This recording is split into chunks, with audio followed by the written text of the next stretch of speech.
Most classes start with a large group setting, where the goal is to establish the framework for the course and to begin to build a relationship with the students. Cisco Spark leverages the devices that students bring with them to class. Faculty can have learners reply individually while participating in mass. This simply means that individualization and differentiation are inherent to the experience from the outset. Additionally, with Cisco Spark, peer relationships for small group learning can grow organically from the class. Rooms inside the Cisco Spark team are built around specific topics of interest, allowing students to be contextually situated within the curriculum. As each student posts, other learners begin to glean insight and knowledge in a truly collaborative learning experience.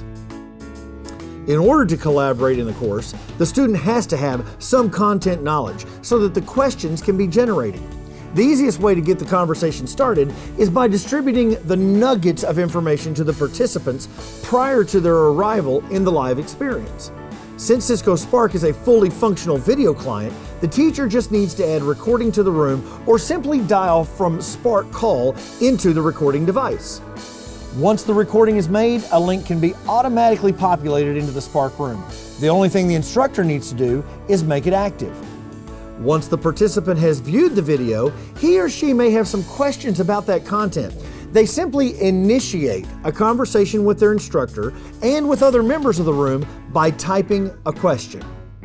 Each member of the room may be at a different place in his or her learning.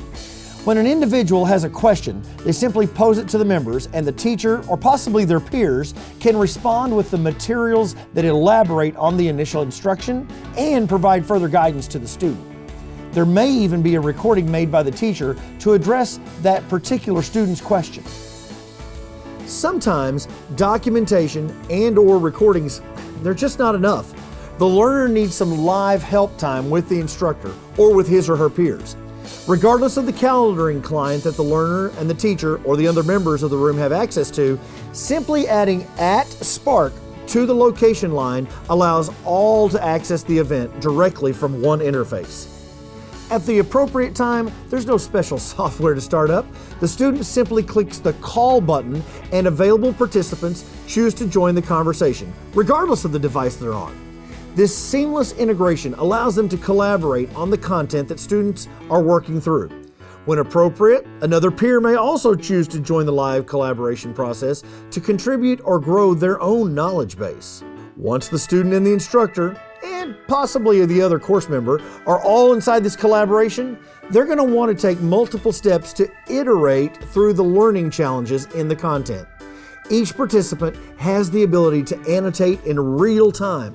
This allows the instructor to diagnose where the specific challenges lie and make appropriate suggestions on rectifying those issues.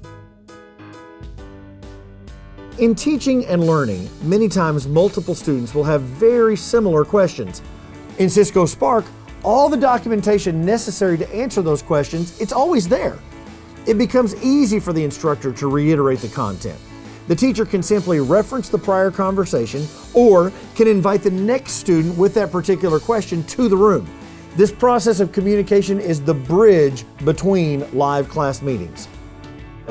With Cisco Spark, learning is not just what happens between 9 and 9:50 on Monday, Wednesday, and Friday. It's a continuum of large group, small group, and individual experiences that migrate seamlessly from one environment to another.